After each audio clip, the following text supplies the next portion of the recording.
Bonjour à tous et bienvenue sur la Cobra TV. Aujourd'hui, on va s'intéresser aux enceintes actives de la marque KEF, les déjà célèbres LS50 Wireless, une paire d'enceintes bibliothèque qui vous bluffera aussi bien par leurs énormes possibilités que par leur simplicité d'utilisation.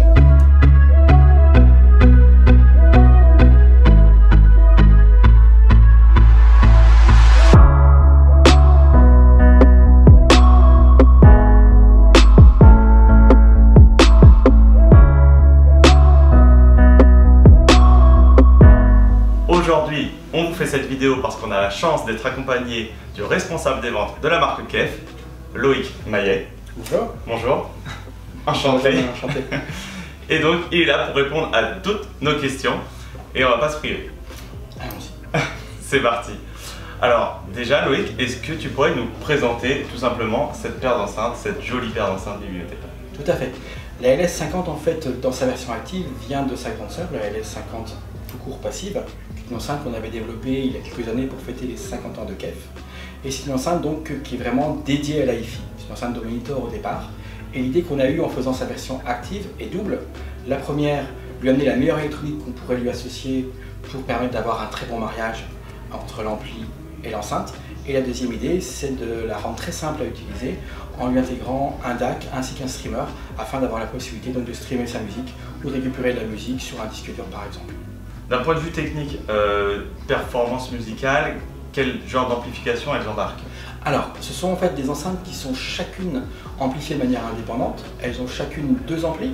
En fait, sur la partie grave qui est ici autour, on retrouve un ampli de 200 watts en classe D. Et au centre, sur le tweeter, un ampli de 30 watts en classe AB. Mais l'idée principale, en fait, c'est que la puissance ne fait pas tout et qu'il faut la maîtriser. En fait, ce qu'on a surtout rajouté dans ces enceintes par rapport à la version passive, au-delà de l'électronique de puissance, ça va être un système de DSP. En fait, tous les signaux qui rentrent sur les enceintes vont être suréchantillonnés pour après pouvoir faire des calculs et tenir en temps réel la puissance optimale que le haut-parleur est capable de reproduire. Ainsi, par rapport à la version passive, on peut gagner jusqu'à plus de 10 Hz dans le grave avec une dynamique supérieure et surtout une capacité à ne jamais avoir de distorsion. Alors, on a vu bon nombre de marques présenter des enceintes actives. En quoi donc les LS50 Wireless se différencient-elles? Elles se différencient, comme je le disais au départ, parce que ce sont de vraies enceintes qui sont au départ faites pour vraiment écouter de la musique. En particulier, le châssis est vraiment particulier. On est sur un châssis en bois lamellé-collé, donc c'est un multipli qui va permettre, avec des renforts internes derrière le haut-parleur et des barres de métal dans chaque angle, de mettre le haut-parleur sous tension. C'est-à-dire qu'en fait, quand le haut-parleur va se débattre, il ne va pratiquement pas créer de vibration sur le châssis. L'idée étant que c'est le haut-parleur qu'on entend et pas la boîte.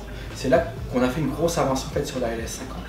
Ce qu'on n'a pas également par rapport à nos chers concurrents, là je parle dans la version active, il y a tout d'abord ce DSP dont j'ai parlé, le suréchantillonnement également pour la partie du signal et plein de fonctionnalités. On peut les écouter en réseau, en RJ45 si on souhaite, on peut les écouter en Wi-Fi, en Bluetooth aptX, on peut entrer du signal par un USB-B donc depuis un ordinateur, toujours en haute définition 2492. On peut rentrer en optique également depuis son téléviseur, ou pourquoi pas, si on est fan de la musique analogique, passer par une platine vinyle avec un petit préampli phono et rentrer directement dans les enceintes. En fait, c'est une sorte de couteau suisse. C'est ça qui la différencie de la plupart de ses concurrentes, et qu'on peut vraiment tout faire, tout écouter, sachant également qu'on a des possibilités d'évoluer, avec en particulier une sortie sub qui va être paramétrable. Donc ça permettra de gagner 20-30 Hz dans le grave de manière assez impressionnante si on est fan de grosses masses orchestrales, de hard rock ou de musique électronique. Parallèlement, on a fait un gros travail, au-delà donc de l'enceinte elle-même, sur la partie pilotage. Pour piloter une enceinte et ce que veulent les gens actuellement, c'est une application qui fonctionne bien. On a développé une application par nous-mêmes, qui fonctionne à la fois sous Android et sous iOS, qui va permettre de paramétrer les enceintes par rapport à la pièce, suivant la position par rapport au mur, on répond à quelques questions, afin d'avoir le son le plus propre possible par rapport à la pièce. Mais on peut également faire les réglages qu'on aime bien pour trouver le son qui nous plaira. On peut également, avec cette application, en fait, streamer la musique. En particulier, vous pouvez aller sur Spotify Connect, vous pouvez utiliser la musique également sur un réseau comme Tidal. Et qu'en est-il justement alors des autres services de streaming? Alors effectivement, on ne peut pas être présent avec tous les services de streaming à travers la planète, il y en a beaucoup. On est avec les deux principaux que sont Spotify et Tidal. Néanmoins, en France, on sait qu'il y a un service de streaming qui est fort qui s'appelle Qobuz. On pourra donc, par une application tierce, vu que les enceintes fonctionnent en DLNA, donc elles seront trouvables sur le réseau très facilement. Et donc cette application s'appelle M-Connect et permet à la fois sous iOS ou sous Android de pouvoir récupérer le streaming de sa plateforme Cobuzz qu'on aime bien. Si on souhaite les intégrer dans une configuration multi-room. Oui, c'est quelque chose qu'on peut faire, mais pas directement. Au départ, elles ont été conçues pour être utilisées dans une pièce, mais il est vrai qu'on peut utiliser des services payants, comme une marque qui s'appelle Roon, qui est une marque américaine, qui permet à la fois de gérer un disque dur qui a un énorme stockage, par exemple de musique, en faisant le ménage dedans, en mettant les bons tags partout, mais également en permettant de nommer chacune des paires d'enceintes que vous avez, chez nous ou chez l'autre, et donc ainsi faire du multi-room, avec cette application qui s'appelle Roon. Ok, une autre question, donc Oui. à qui s'adresse ce type de produit? En fait, on s'adresse à différentes personnes qui vont écouter de manière très personnelle la musique. En fait, on peut avoir des gens plutôt jeunes, qui sont entre guillemets des geeks, qui vont vouloir écouter de la musique en streamant depuis leur téléphone, en Bluetooth avec leurs copains. Ça peut être une possibilité, donc elles sont Bluetooth aptX.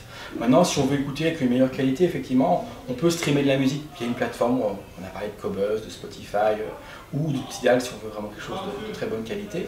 Mais dans ce cas-là, on va directement utiliser le réseau Wi-Fi ou le réseau via la RJ45, toujours en pilotant avec sa tablette de manière très simple. Maintenant, il y a des gens qui détestent les ondes, qui ne veulent pas de Bluetooth, qui ne veulent pas de Wi-Fi. On les comprend, on leur permet par exemple de rentrer dans ce cas-là en analogique via une entrée dédiée qui leur permettra de mettre ce qu'ils veulent en analogique. Il y a également des gens qui ont toujours des CD, si, ça existe toujours, et qui veulent garder leur platine CD, mais qui veulent peut-être avoir une meilleure qualité de son que leur vieux convertisseur interne, et auquel cas, on peut sortir en optique pour aller sur les enceintes. Maintenant, ce qu'on peut faire également, c'est que c'est la Coupe du Monde ces temps-ci, et beaucoup de gens vont mettre les enceintes autour de leur téléviseur, et là, on branche directement la box ou le téléviseur en optique sur les enceintes, et en espérant que la France va gagner.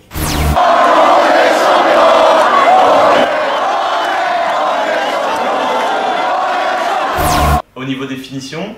Oui, au niveau des finitions, on a souhaité élargir un peu l'éventail. Ici, on vous les présente en noir avec le haut-parleur bleu. Vous avez une seconde finition qui est une finition blanche, donc toujours laquée, avec un haut-parleur qui lui sera de couleur cuivre. Et enfin, une troisième finition standard qui sera grise métallisée avec un haut-parleur qui sera de couleur bordeaux. Ça sont les trois finitions standards. Mais vous avez également un produit un peu différent au niveau du design, qui est la version Marcel Wanders, qui est un designer hollandais avec qui nous travaillons, qui lui a en fait transformé l'enceinte en ayant un haut-parleur totalement noir et en imprimant sur la façade une vision de nuit qu'il appelle nocturne en fait, qui représente une ville avec des petits éclairages qui, lorsqu'on met une lumière noire, donne une impression très sympa de boîte de nuit pour se la jouer un petit peu.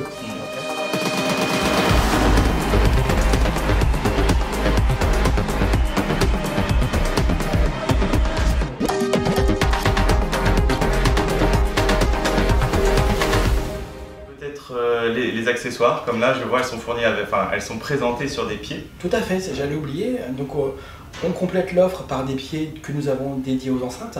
Leur particularité, hormis d'avoir la base qui est assez fine, vu que l'enceinte n'est pas très grosse, et d'avoir une hauteur un peu particulière. En fait, on est sur un pied qui est à 65 cm de haut, mais je te montre plutôt des pieds à 60. L'idée étant que, comme nous, le tweeter est monté vraiment au centre de la caisse, ici et non pas en haut comme la plupart des produits, on doit rehausser un petit peu l'enceinte. Ça sert en fait à éviter d'avoir une grande partie du son qui viendrait dans le sol ou sur un obstacle comme une petite table basse avant d'arriver dans les oreilles. Donc on décline le pied en trois couleurs, à chaque fois en finition satinée, on ne va pas jouer encore le côté laqué, donc en noir, en blanc ou en gris, avec une particularité, c'est que le pied est très fin, mais qu'on peut donc sur la partie avant mettre du sable ou un matériau pour rendre le pied plus lourd, pour lui donner un peu plus de stabilité. Et à l'arrière, on peut également faire passer les câbles, entre autres d'alimentation secteur. On vend les pieds dans les 449 € la paire. On est sur la version donc standard blanche, noire ou grise à 2290 € la paire. Tout est fourni, les câbles, il n'y a plus qu'à brancher. Et sinon, vous avez la version Marcel Wanders dont on a parlé, qui est un peu plus chère, à 2149 €. Voilà. Voilà. Et donc vous pouvez retrouver ces modèles et tous les autres en écoute et bien sûr disponibles dans les 3 magasins Cobra. Je crois qu'on a absolument tout dit. Je vous remercie beaucoup Loïc. De rien, ça a été très volontiers. Et à très bientôt alors peut-être pour une présentation future de produits de la marque Kef. Et à bientôt aussi sur la Cobra TV. Merci, au revoir. Merci.